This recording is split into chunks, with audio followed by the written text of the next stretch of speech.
Welcome back to theCUBE studio here at the New York Stock Exchange. I'm Gemma Allen, and this May, theCUBE and NYSE Wired is going on the road not too far, midtown Manhattan, where we will be hosting at the AI Agent Summit with Simon Chan and his wonderful team. In advance of that, we're bringing some of the guests and headline speakers and awardees onto theCUBE and NYSE Wired to get a sneak peek at exactly what the story is behind some of these companies. Joining me now is Natan Linder, CEO and co-founder of Tulip. Welcome, Natan. Thank you for having me, Gemma. It's great to be here. So your company carries an interesting marketing narrative. You want to keep AI human-centric. Yes. At the factory level. Isn't that refreshing? It's so refreshing. I have to say, I love this. I love the word human, like I've never loved it before. Talk to me a little about exactly what it is you do and how you aim to achieve that. So Tulip builds what we call frontline operation platforms. It's a set of tools, including AI agent, workflows, application building tools to help companies who manufacture real products transform the domain expertise, the knowledge of the people who actually build their product, design their production lines, run the machines into digital workflows. And that is a really hard problem to do because software is complex, expensive. Of course, AI and AI in the physical domain changes all that. So these are engineers. These are not necessarily your software engineers, but these are, they could be industrial process engineers, quality, operational excellence engineers, safety, all the folks that make a physical environment, whether it's a factory floor, a warehouse, a laboratory, where physical work happens, make that environment work. And they need access to AI, physical AI, not less than the engineer, the software engineer, the marketer, the trader down here. And that's what Tulip is focused on, bringing that AI to those physical environments. Fascinating. And your own story, I love the founder story. So you came to the US, studied at MIT, founded this company out of MIT, am I correct? Yes. And have been really working on this, possibly from well before we all talked about LLMs and generative AI in our everyday lives. Absolutely. Actually, so I spent my entire career building complex hardware software products. So I grew up around, a wood shop. So I always loved the physical world. And, when you work on designing and building mobile phones or robots, you end up in factory floors. And it was always fascinating how there's, the best tools, the most digital pipelines when you design a product, but when you get to the production environments, it could be, spreadsheets, papers, systems that are not connected. And that gap was on my mind for a long time. And that led to some of the research we've done at MIT and eventually what we took to build a new platform that treat those same engineers I mentioned before as first-class constituents of the digital stack and kind of change that environment. So, so they're not left behind the, so to speak, knowledge work equation, which is a extremely arrogant term because as soon as you use that term knowledge work and who's a knowledge worker and who's not, what happens? You define who is outside of that equation. For sure. And those folks, run production or work that is so critical for our economies. Absolutely. And we have to ensure that the technology gets to them and they can continue to be productive. So I think the market dynamics certainly see this vision, right? You guys have a valuation of 1.3 billion, which is hugely impressive. So congrats. Yep. The term physical AI, what that means, we heard Jensen say it at GTC. I know you guys were there. We were there. Yeah. It has different resonance to different people, right? It's like become somewhat of an umbrella term. People picture different things.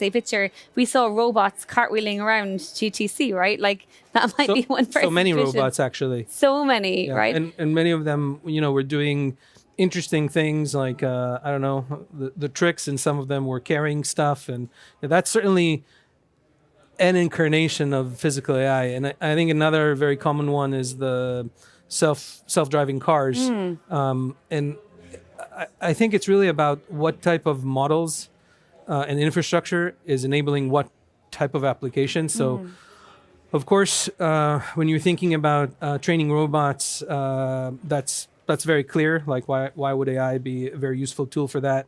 Or when you're trying to help a network of cars get from point A to B, right? But those are machines. robots and cars. And I think in the physical world, we'll still have humans. For sure. So running factory lines, right? For example, or handling the loading dock, or making sure some test in the lab is running. I can go think about an airport or a hotel. Those are also physical environments where people do work. So I think having a focus on human-centric physical AI and using generative AI models that can produce text alongside visual models, and that's the work we've been kind of showing together with NVIDIA in GTC most recently, basically gives a closed feedback loop to the humans who are actually doing the work and their systems. For sure. So you can plan work, and then you can see what happened, and you can kind of tell the human in real time, like, hey, here's a deviation, or over there's a security issue or a safety issue, for example. And that's really empowering. And the humans essentially are behind these KPIs, right? Factories have always been output driven above all else. If you follow sort of the religion of operation, which is de facto some variant of lean manufacturing, I'm sure you heard the term and the set of terms around agile, Scrum, and all those terms. Six Sigma. There are so many variants. Talk to me about the original use case for Tulip, right? Because if you think about it, there are so many contextual ways in which this is applicable now in the world of AI, right? AI is really changing what it means to define output. Yeah. So what was your kind of moment where you thought, oh my God, we need to create this? The main sort of moment was the people who have the best access to the work and therefore the knowledge are lacking those fresh class tools. So we started from providing no code and low code platform that allows you very quickly to, in a tool that feels like looks like PowerPoint, create real application without any knowledge, without any requirement of software knowledge whatsoever. And operations, like to make it effective for people who are actually running such complex environment, you need on one hand to understand what data is flowing from machines. That's kind of southbound. Northbound, you need to talk to ERPs and other types of systems that run an enterprise. And to be able to help those people do real world application, for example, guiding people through a set of discrete steps, quality audits, training, management of production of what regulation dictates, like creating an electronic batch record if you're making a drug. Sure. And I can go on and on. All those things were locked up in legacy, complex, siloed B2B software platforms that kind of put humans in. We have a narrow bandwidth, like in what, as compared to computers. And instead of letting humans do what they're great at, is like using their intuition to solve the real problem. We always used to say, like, the best computer on your shop floor is your human. For sure. And so, and I think now with this kind of augmentation that we're all feeling, I'm sure like all of us, you're using whatever it is, like ChatGPT or Claude, I just on a daily research you, Natan. Yeah, on a daily basis, and that augments your capabilities. And for sure, by now you're taking it for not fully for granted because it's still new, but in a couple of years or even less, it's going to be, this is how we do things. Well, can you imagine how industry will be left behind if we don't provide that kind of functionality and ability to act on, in a complex agentic world? And a lot of people talk about this from, oh my God, the robots are taking over and agents are going to run all the things, but this is not what's going to happen. What's going to happen is humans are going to become the orchestrators. For sure. And also from a change management perspective, the documentation around regulation and sense checks is so hugely important, because if you have folks prompting systems, right, to implement changes, especially in a agentic world where, there's some level of autonomy at the agent end. Yes. The actual traceability side of that is huge, right? You're hitting on a critical point, because we all go through, you can't go through the day without 5 updates that puts you either in FOMO or fear, undoubt, certainty with respect to AI and what's new and what you're doing or not doing. And that moves really fast and becomes the next model and the next thing people adopt. And that's great. And on the other hand, humans biologically evolves slowly. And the laws and regulations we make are slow. And you still need protections and you still need all those things. And to reconcile, the speed of technology and in that transformation, and people used to call this digital transformation, right? Yeah. And that's another terrible term. Many institutional folks still do, right? There's a lot of legacy players that still use that term quite a bit. But it's meaningless. Yeah, for sure. There's no transformation that is not digital. For sure. And they're never over.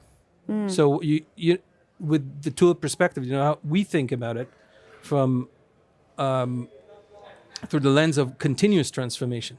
Yeah. And so part of what we're doing is like helping those same humans, being able to, if one engineer can do a work controlling one line, if they can orchestrate agents, if they can get the data, if they can do it in an environment where they are trusted to use the tool and they trust the tool the same way a software engineer would trust their cursor driven IDE or Claude Code or whatever they're using, then that same engineer is augmented with superpowers, and now they can run maybe 3 production lines. Sure. You know why that's critical?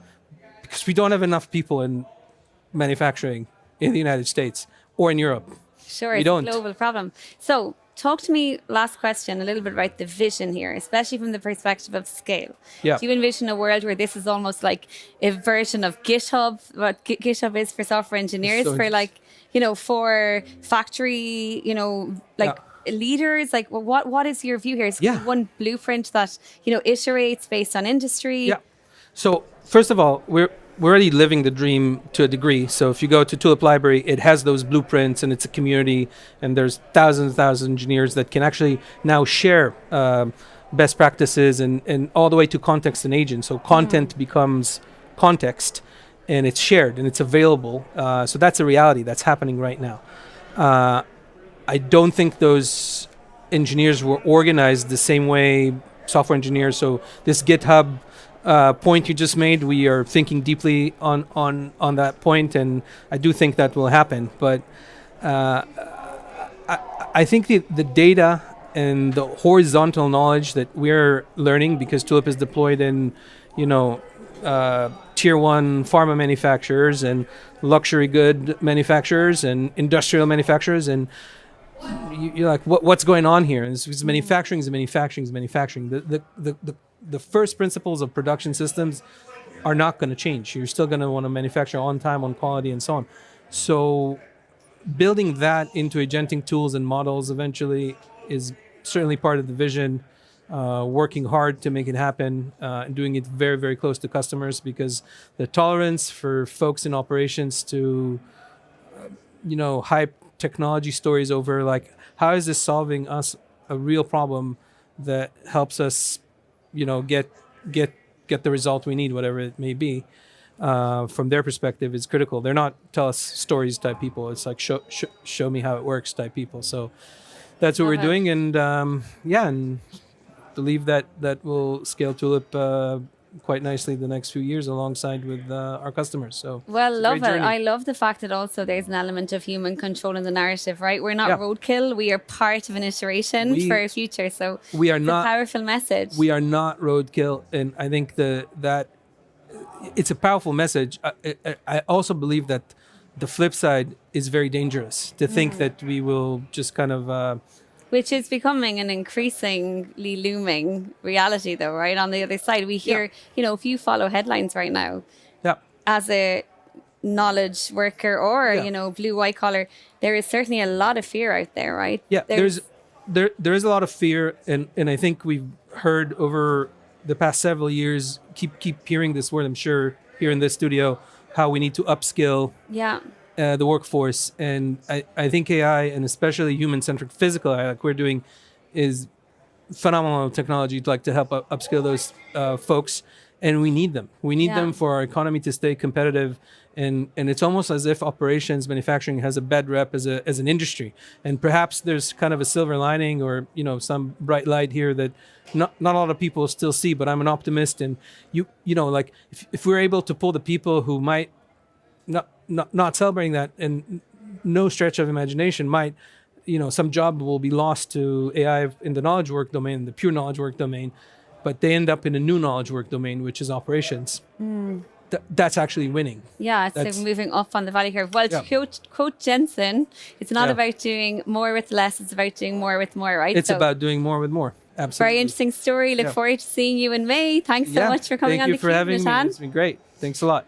I'm Gemma Allen at theCUBE studio here at the New York Stock Exchange. This is part of our program with NYSE Wired covering the AI Agent Conference. Thanks so much for watching.